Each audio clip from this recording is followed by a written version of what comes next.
This is not my story to tell. My name doesn't matter in the grand scheme of things.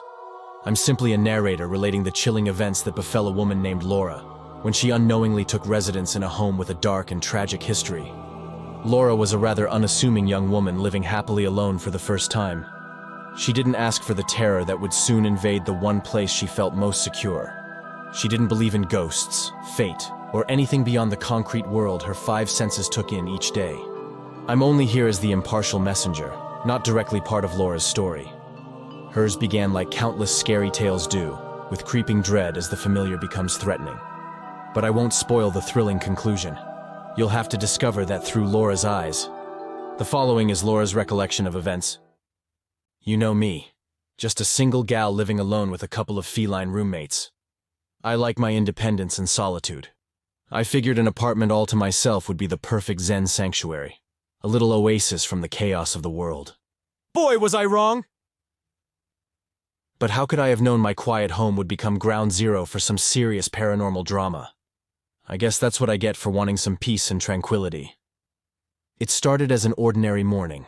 Well, ordinary except for the fact that I woke up to find muddy footprints circling my bed like some creepy crop circle. Nothing weird about that at all. I couldn't imagine who would sneak into my apartment just to play some harmless prank on my nice clean floors.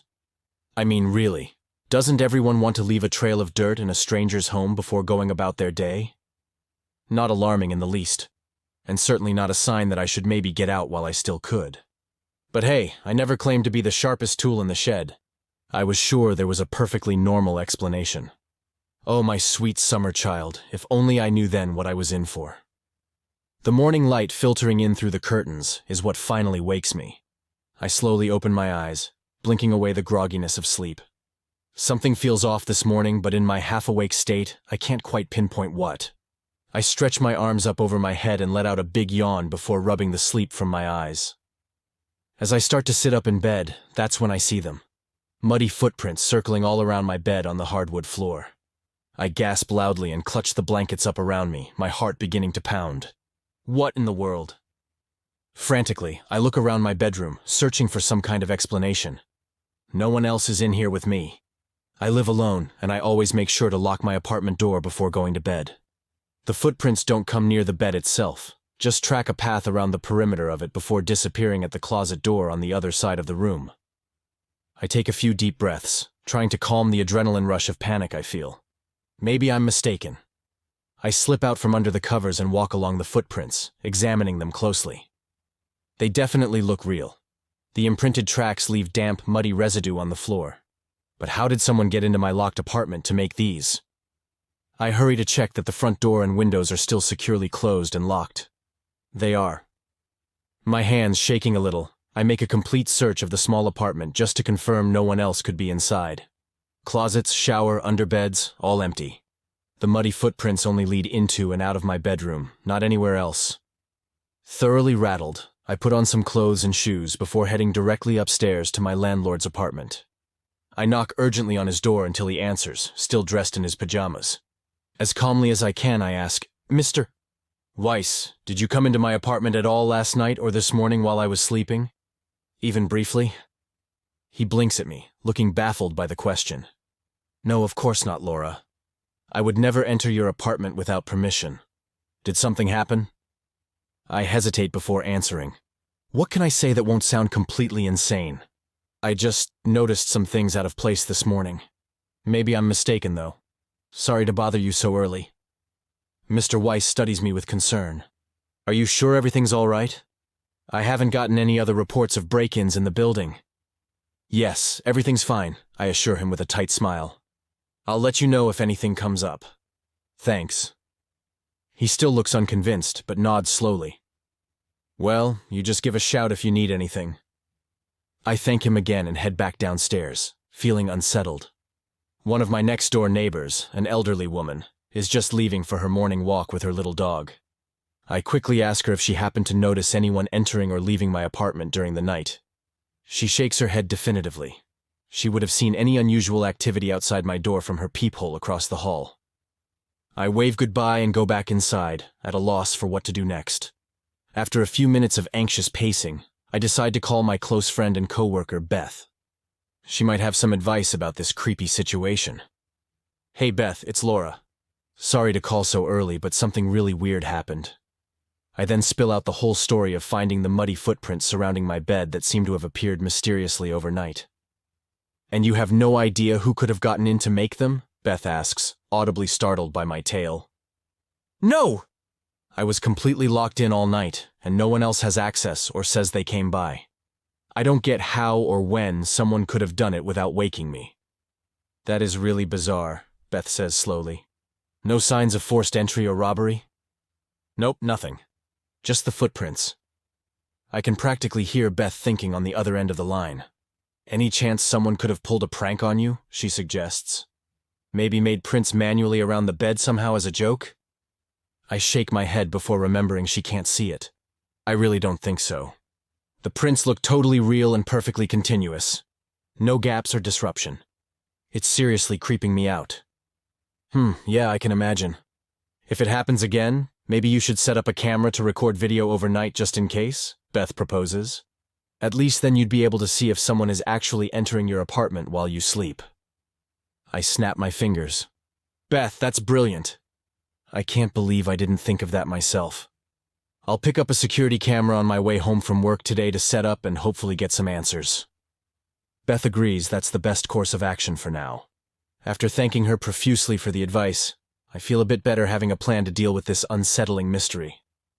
I spend the rest of the day on edge, however, finding it hard to focus at work. Who could have done this seemingly impossible feat? And how did they evade waking me or alerting any neighbors? By the time I arrive home that evening, I've fully convinced myself I'll have concrete evidence on camera by morning of the nighttime intruder. After double-checking the locks, I set up the new security camera on a shelf across from my bed. I position it so the lens faces my bedroom entrance and has a full view circling my bed and the closet door on the far side. Hitting record, I get ready for bed while watching the red blinking light that signifies it capturing video. Maybe tonight I'll finally get some answers. Exhausted from stress and lack of sleep, I fall into bed and am out cold in minutes. I have strange fragmentary dreams of being watched in my own home at night that I can't fully recall when I wake up. As soon as I open my eyes, I remember why I'm so on edge. Quickly I jump out of bed, but am instantly deflated when I scan the floor and see no muddy prints from the night before. Was I imagining things after all?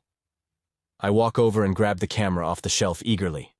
I connect it to my laptop and pull up the footage, scrolling back to the moment I went to sleep. Hours of empty, uneventful video show my dark, quiet bedroom. I fast forward until sunlight suddenly brightens the screen, signaling morning's arrival. But nothing. No unexplained figure or event. My shoulders slump as I hit pause. I was so sure I'd have hard evidence of an intruder on film. But instead it remains a bizarre, unsolved mystery. Starting to second-guess myself even further, I go about my usual morning routine to get ready for work. Maybe it was just an extremely vivid dream or hallucination. Hopefully tonight will be uneventful and I can put this behind me. But deep down, I still can't shake the nagging feeling I'm being watched in my own home as I sleep. I wake up with a sense of dread, the memory of yesterday morning's bizarre discovery flooding back. I reluctantly push aside my blankets and sit up, already scanning the hardwood floor surrounding my bed. My stomach sinks. There are the muddy footprints again, tracking a clear path around all four sides of the bed frame. This isn't a hallucination or bad dream. Some real physical person or being is coming into my bedroom while I'm completely unaware and circling my bed in the night. I leap up and run to my laptop, anxiously loading up the footage from the security camera overnight. There has to be some evidence and answers this time. The video starts around the time I fell asleep, peaceful and mundane at first. But then, at roughly 3 a.m., a dark, shadowy mass seems to emerge directly from my closet, obscured in strange wisps like curling smoke. It moves silently around the perimeter of the bed, only the footprints left behind giving any indication of its passage. Once it reaches the starting point of the closet again, the shadowy figure evaporates back within, leaving no trace behind. I stare open-mouthed at the screen. Whatever that thing is, it's no ordinary home intruder. Playing back the footage again, I pay closer attention to the details. The human-shaped shadow moves in a strange, wavering glide, with no distinct legs or feet that I can ascertain. As it circles the bed, passing by my sleeping body just inches away, I don't stir even slightly in the video.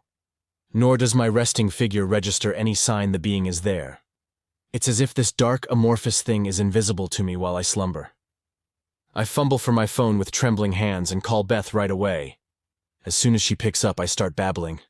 Beth, it happened again last night, but this time I caught it on camera. This thing came out of my closet and walked around the bed, and I didn't react at all and… Whoa, slow down, Beth interjects, sounding concerned but also intrigued. What do you mean you caught this on camera? Tell me everything.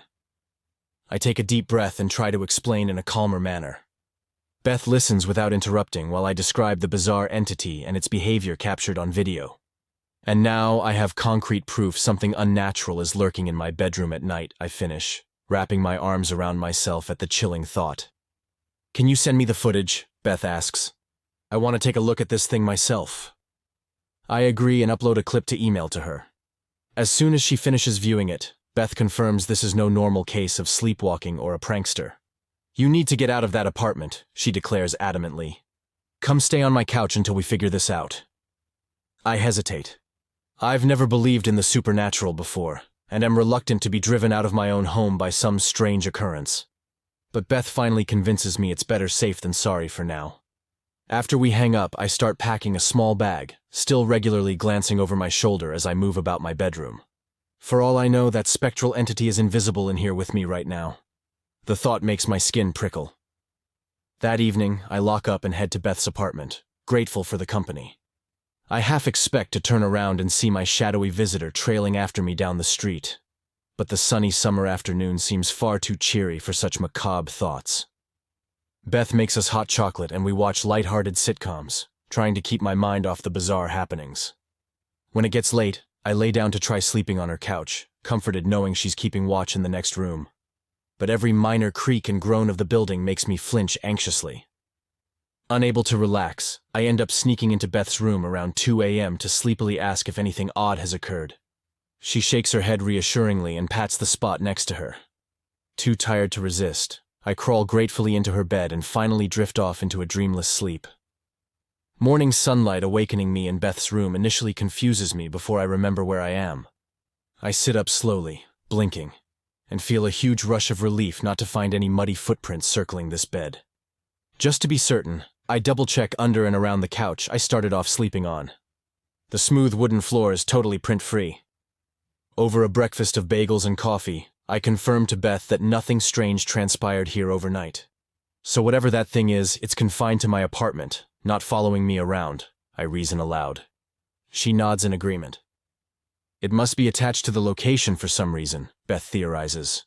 But now we know you're safe from it elsewhere.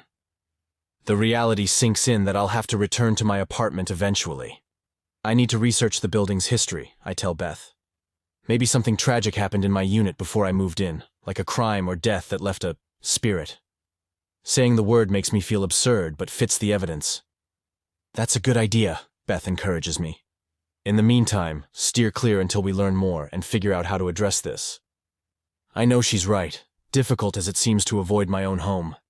But I can't bring myself to delete the disturbing footage yet. Solid proof I couldn't have imagined all this no matter how unreal it appears. For now, at least I can breathe easy, far away from the shadowy footsteps circling my bed at night.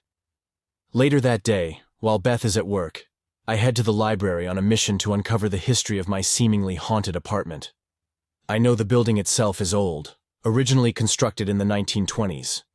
There could easily be all kinds of tragedies and stories hidden in its past. In the dusty archives of the local newspaper, I painstakingly skim decades of microfilm for any mention of my address. Most of it is mundane community happenings and ads until I stumble on a chilling headline from 1982, "Missing Woman Disappears from Apartment." The article describes the baffling case of a tenant named Sarah Myers, a young schoolteacher who seemingly vanished without a trace from the very same unit I live in now. Her owned claimed Sarah had no reason to disappear voluntarily and suspected foul play, but no evidence or leads ever materialized. She remains missing to this day, almost 35 years later. A cold finger of dread runs down my spine reading this. Is it just a tragic coincidence? Or could Sarah's restless spirit be the entity disturbing my nights? I skim the rest of the microfilm but find no further mentions of my address. This one haunting mystery is all I have to go on for now. That evening when Beth gets home, I fill her in on my research findings. She looks suitably chilled by the potential connection, glancing around warily as if expecting to see Sarah's ghost hovering nearby. "No wonder that place felt off even when we first moved you in," she exclaims. "If that poor woman met a terrible end there and still lingers." I have to try talking to her, Beth, I decide suddenly. Maybe if I can communicate somehow, I can help set Sarah's spirit free. From what I've read, ghosts haunt places they were attached to in life or died violently. Beth still looks uneasy but nods. I guess it's worth trying if we can't find any other way to get her to move on. "Just please be careful," she implores me. With a reassuring hug, I promise I will be. Resolved to free Sarah's tortured soul and send her to rest, I settle down on the couch that night. For the first time in weeks, I feel calm and centered. Whatever darkness lurks in my home, I know now it's not mindless or malevolent. It's a lost woman who deserves peace, and I'm determined to give it to her. After a mostly sleepless night on Beth's couch, I know I can't avoid my apartment any longer. The footprints, the video, it all points to one tragic explanation. Sarah Myers' spirit is trapped there, seeking help or answers I might provide if I can just connect with her in some way. I have to go back and try to make contact. Waiting one more day until the weekend, I use the time to learn everything I can about communicating with ghosts. Most advice boils down to patience, respect, and having an open mind. I stock up on sage, candles, and lavender oil. Things I've read can encourage positive energy. Beth still thinks I'm crazy, but agrees to stay close by in case I need help. "Text me if you see anything really freaky, okay?" she insists as I'm headed out the door. I assure her I will as I give her a brisk, confident hug goodbye. Unlocking my own front door fills me with unexpected butterflies. Everything looks normal in the calm Saturday sunlight streaming through the windows. I take a few deep centering breaths before getting to work. First, I smudge each room thoroughly with sage, letting the aromatic smoke fill every corner to cleanse the energy.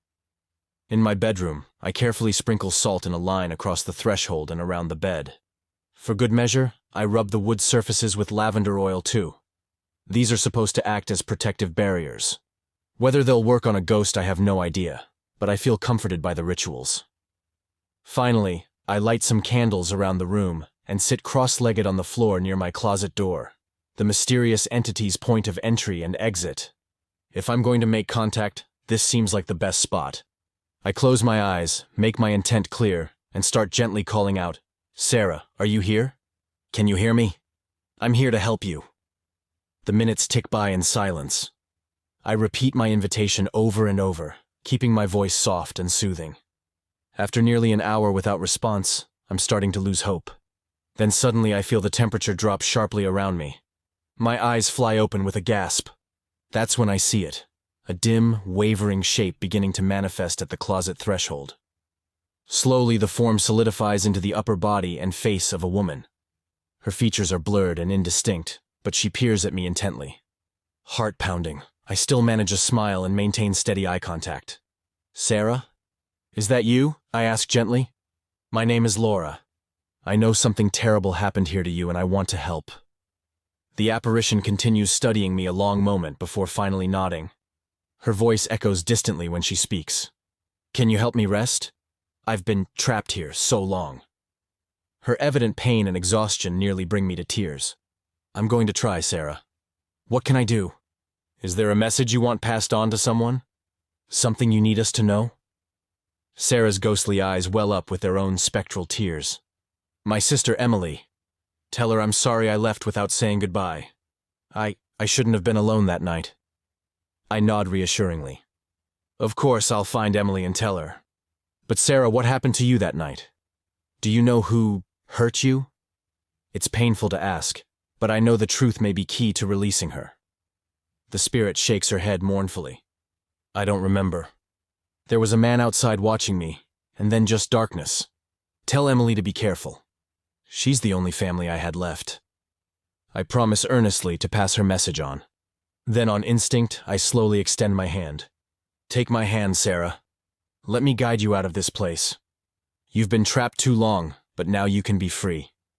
I hold my breath, praying she will accept. For a long moment, Sarah hesitates, fading slightly around the edges as if struggling to hold her form. Then, tentatively, she reaches out. I feel the faintest brush of cold against my palm. It's working! Go with peace, Sarah, I urge. We'll finish carrying your memory for you. With a fragile smile of relief, the ghostly young woman releases her hold on this plane. Her hand dissolves in mine. A calm settles over the room, and I know in my heart she has found rest at last. I decide to burn more sage and lavender oil over the next week, just to be certain Sarah's spirit has fully moved on. The activity in my apartment ceases completely. I keep my word and track down her remaining family to pass on her last message. They weep with bittersweet relief to finally have closure after so many decades. Beth can hardly believe it when I tell her Sarah seemed to cross over so willingly. I thought for sure you were going to get yourself possessed or something. She laughs with a playful shudder. But she's as glad as I am that the mystery has found a peaceful resolution. Life gradually returns to normal once the haunting presence withdraws from my home. I feel more at ease than I have in a long time. By facing the darkness and showing compassion, I was able to transform it into light. Soon, I'm sleeping soundly each night again, no longer bothered by bizarre midnight manifestations.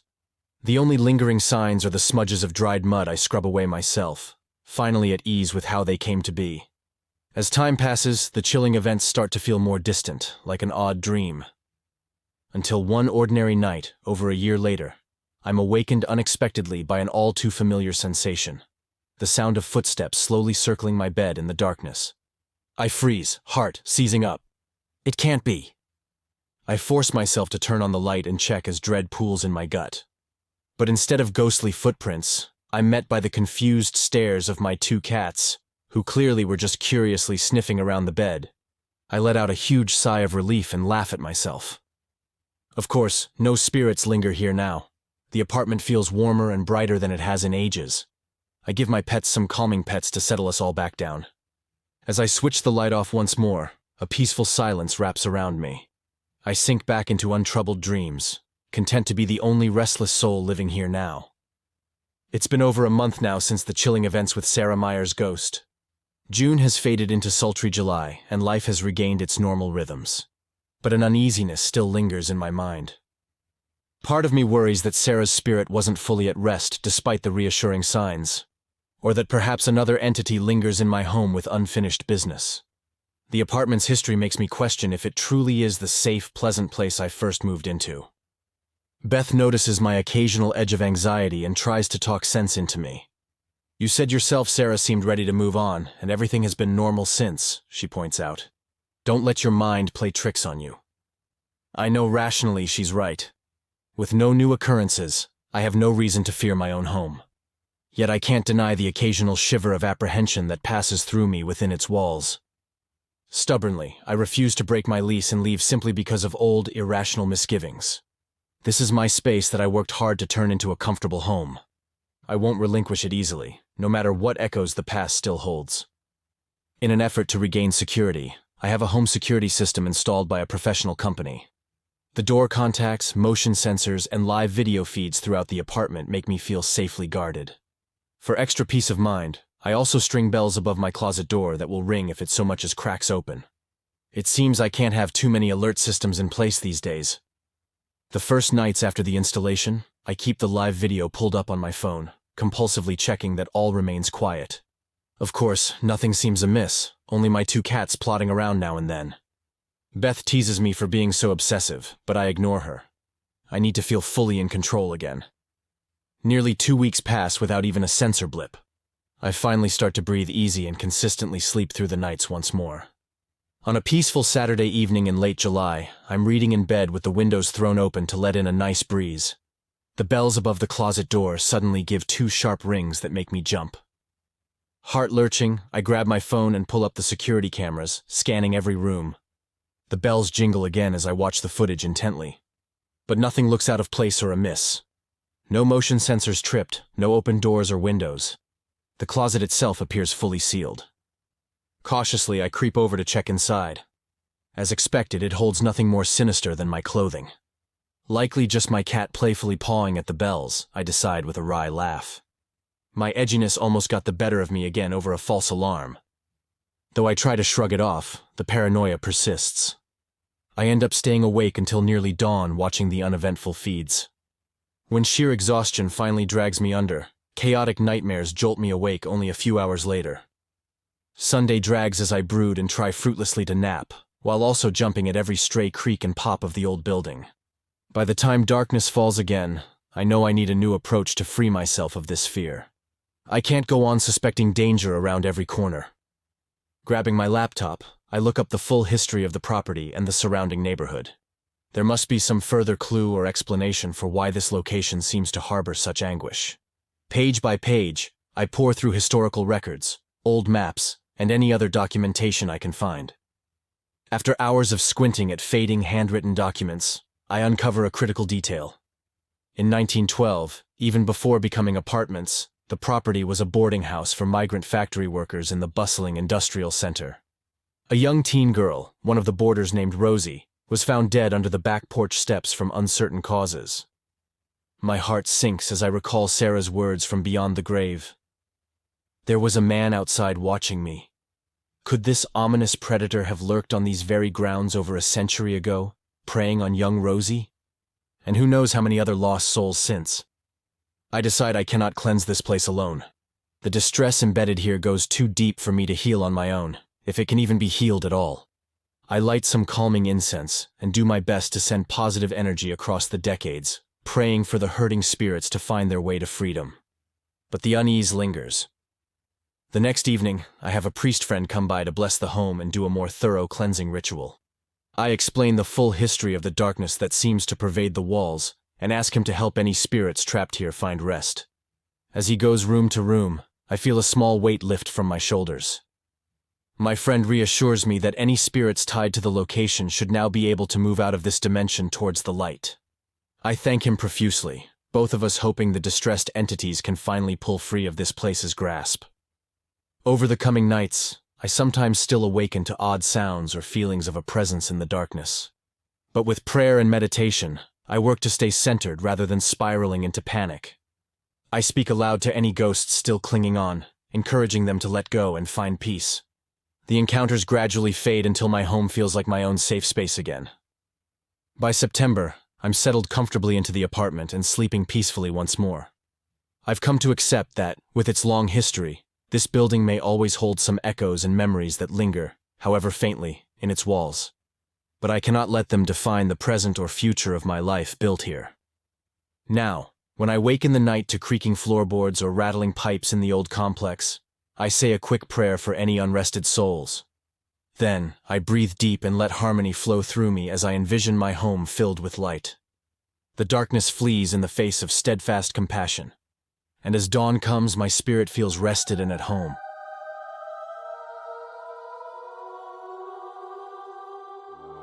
And so, the shadows of the story fade, but the chill it leaves behind lingers in the air.